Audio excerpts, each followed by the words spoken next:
Good morning, Professor William Davies, and thank you for taking part at the Diplomacy Festival of this year. William Davies is a professor in political economy at Goldsmiths University of London, and he's also co-director of the Political Economy Research Center. His work focuses on the history of ideas and how expert knowledge shapes politics and society today. And we're pleased to listen to his talk about how the political crisis of trust influences society's ability to deal with the virus. And in the meanwhile, we'll be collecting the questions that will be asked to the professor at the end of the session. And the floor is yours. Thank you very much. Thank you, and thank you for inviting me along today. I just want to lay out a few particular aspects of the theme of trust, and particularly the problem of the loss of trust that many liberal democracies have experienced in recent years, which has become quite significant, firstly in the context of rising populism and nationalism, but then more recently in the unprecedented crisis of this global pandemic. The topic of trust and the extent to which people have trust in public institutions is something that sociologists and political scientists have been interested in for a long time. And there was actually a lot of discussion over previous decades towards the end of the 20th century about a seeming crisis of trust, a loss of trust. And actually that throughout the history of modern capitalist societies, there's often been a perception that trust is in some kind of permanent decline, particularly at periods where there are periods of rapid progress, periods of upheaval. People like the famous sociologist Émile Durkheim in France in the late 19th century wrote about an apparent fragmentation of social bonds, a sense that market societies were replacing relationships based around familiarity, tradition, trust in local institutions, that was somehow being replaced with a much larger, more instrumental, modern set of institutions that somehow kind of robbed people of the capacity to actually trust one another. And that's something which the era of globalization and of neoliberalism of the 1980s and 1990s provoked a similar sense of crisis, that people were losing touch with their neighbors, that they were becoming disembedded and pulled out of their relationships of community. And this was something that people such as the American political scientist Robert Putnam wrote a famous book in 2000 called Bowling Alone, which was about the loss of what he called social capital in American society, which he described as being the capacity to actually rely on informal networks of trust and reciprocity that existed both in neighborhoods, but also something that institutions of things like trade unions, civil society associations, voluntary activities of charities and churches and so on, that these created the foundations within which trust was possible. But actually, one of the things that interests me is that actually, if you were to look at the polling data on where trust has been lost in many liberal democracies in Europe and North America, that it's actually not quite so clear-cut as that. And although we live in an era that is often referred to in relation to things like post-truth and the lots of panic around fake news, it's worth, incidentally, on that topic, remembering that the term truth in English, anyway, the term truth and the word trust have the same etymological root, that actually to speak truth is to speak in a way that people trust you, that when you speak truthfully, it's to speak in a way that is other people can rely upon. So this seeming crisis of truth and this crisis of trust are actually about the rise of figures in public life who do not seem to be reliable or honest, and the American president would be a very good example of that. But I think that when you look more closely at the crisis of trust in liberal democracies in recent years, there's actually some quite interesting findings that I think have major implications, not only for the rise of populism, but also for how the things have been handled in the context of the pandemic. And that is that if you look at many sources of expertise and professional advice in modern societies today, trust in scientists is still very high, even in the United States, where there is seemingly a sort of loss of faith in aspects of science and climate science and so on.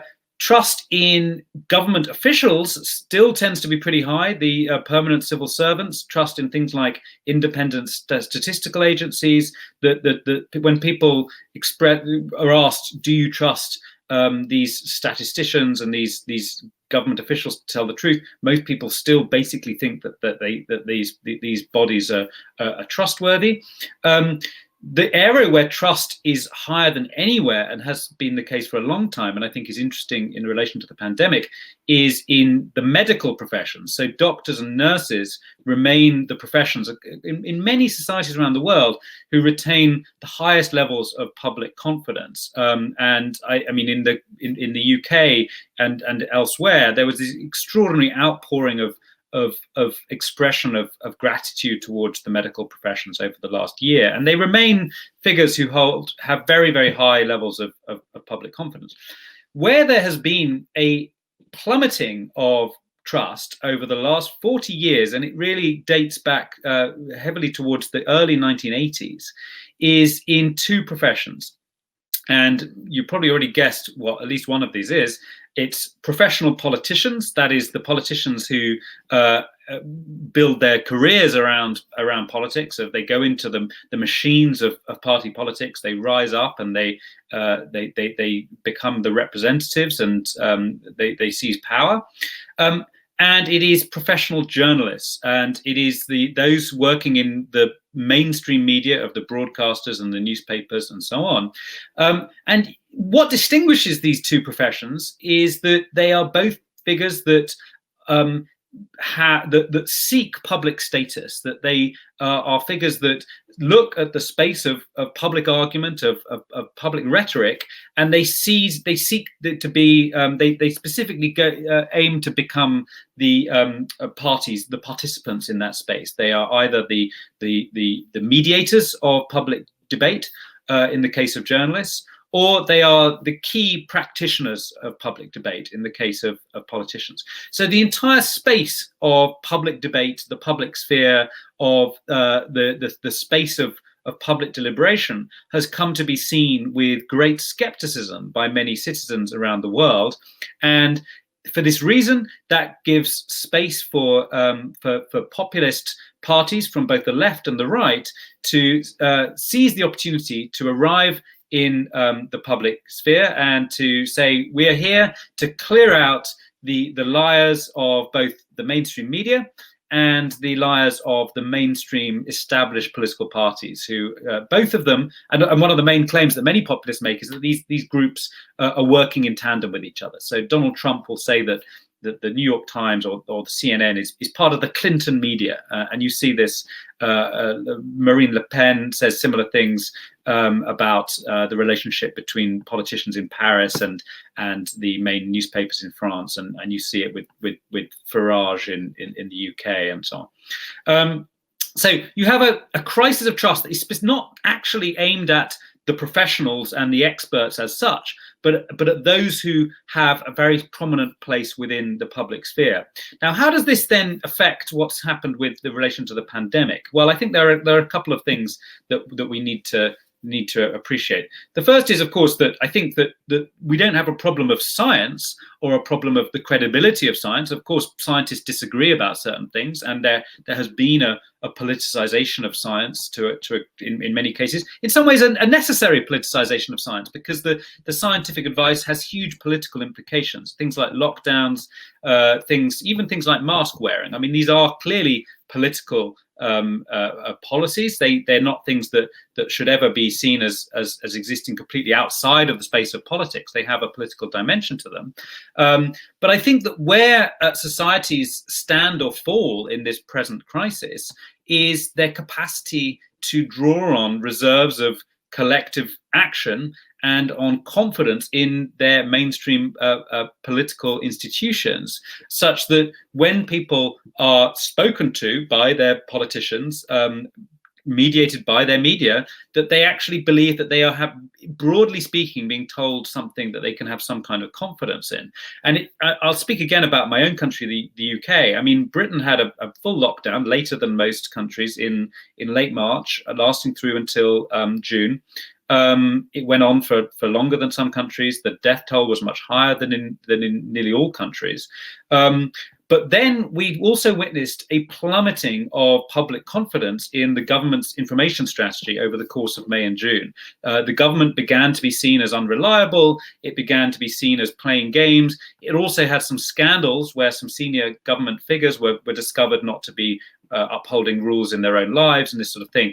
And we are now entering a really bad second wave of the pandemic, but with public confidence in the rules and in the policies has basically been smashed. And there is now the second wave. We're going to witness what the political crisis that was partly yielded, not just by the handling the pandemic, but also by other sort of aspects of populism and in Britain, Brexit and so on.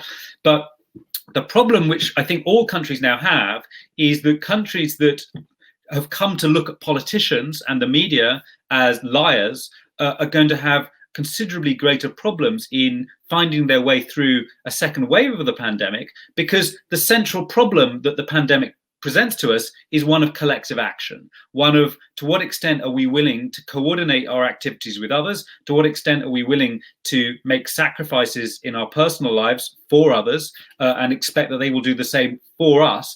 Government, in the liberal conception of government, dating the whole way back to the ideas of Thomas Hobbes in the 17th century, is in some sense a attempt to solve collective action problems, to ensure that people have confidence that if they respect the law, so will others as well. And I think that when that breaks down, that obviously in extreme cases leads to violence or even civil war in the great fear of Thomas Hobbes.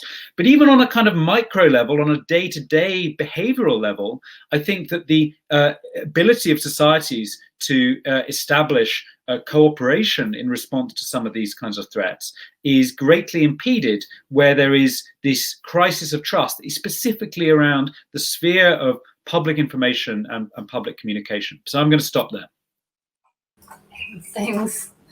Thanks a lot. I'm looking at the questions now, as you partially answered to some, but I will be asking.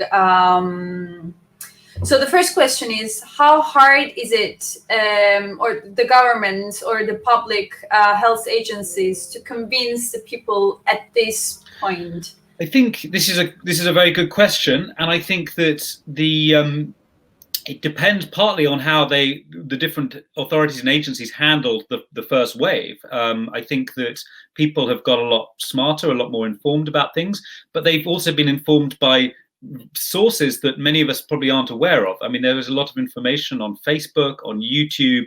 There are conspiracy theories. This is not new. I mean, conspiracy theories are very old, and they often coincide with pandemics. But there are the groups that want to spread information about that this is all a sort of totalitarian takeover, and that we are being controlled for reasons that we don't understand. Now, that is a potentially different societies that has a different level of threat. It's a big problem in the United States. I think it's becoming a bigger problem in my own country.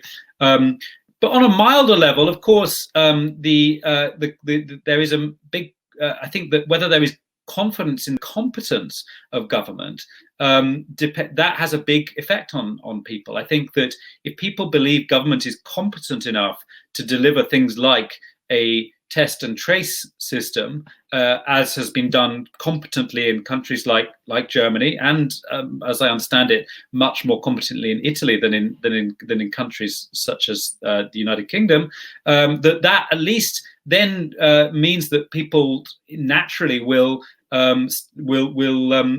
be more willing to believe what they are being told. I think there is a relationship between competence and credibility. I think that where it doesn't appear that government is able to actually deliver basic services in a competent fashion, that impacts upon people's willingness to believe things. But I think there's also an issue of consistency, whether the messages have been sustained in a way that actually seems to be something that people can rely upon. And I think one of the major governmental challenges that there is at the moment is the relationship between the centralized authorities of the state in the major bureaucracies of the state and the decentralized authorities of not only regional and local government, but also local, regional, or community institutions of schools, hospitals, and so on. And this is a big challenge. I mean, if you read the social thinking of the great French theorist Michel Foucault, the central problem of liberal government for hundreds of years is, in some sense, the translation of macro strategies of the state into the micro interventions of local spaces of testing and discipline and surveillance and the collection and aggregation of information. This is not something that states ever do perfectly, but it is partly a matter of statecraft as to how they can do it in ways that maintains the veneer that the population as a whole is all in this thing together, and that it's not, that once people start to believe they have to take matters into their own hands, that is a very dangerous situation. Thanks a lot for the response. I'll be addressing the last question because of the time limit. So one student asks, in your latest work, Nervous States, you claim that the crisis of trust in politics paved the way for the rise of populist parties. At the same time, populist parties have shown a problematic relationship with science that contributes to worse the pandemic situation in countries like the US and Brazil.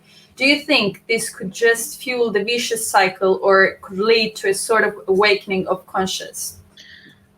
That's another very good question. I think that, what populism offers is an alternative basis for trust, which is the trust of some imagined community, be it of the nation or of race, or of some other way of understanding a fairly culturally homogenous people. And this, of course, in its worst manifestations becomes fascistic, but even in its milder forms is something that is rather unwieldy and often makes the way for elements of violence. I think that is the threat that the pandemic poses, is that if liberal governments cannot deliver on their promises to secure the welfare and the health of people, then these other, which in a way is sort of how liberal governments failed economically, was they failed to deliver any kind of prosperity over the decade after the financial crisis, particularly in Europe and Southern Europe. And this is the problem, is that this pandemic represents a possible schism in how. In where things go. I think that it is a massive test for governments. But I think the problem, which your question alludes to, is that there are some governments which, such as Donald Trump's, I think that Boris Johnson's is not that far off from this as well, which would possibly see an opportunity in the breakdown of confidence in the bureaucratic kind of delivery focused vision of government, because it's an opportunity to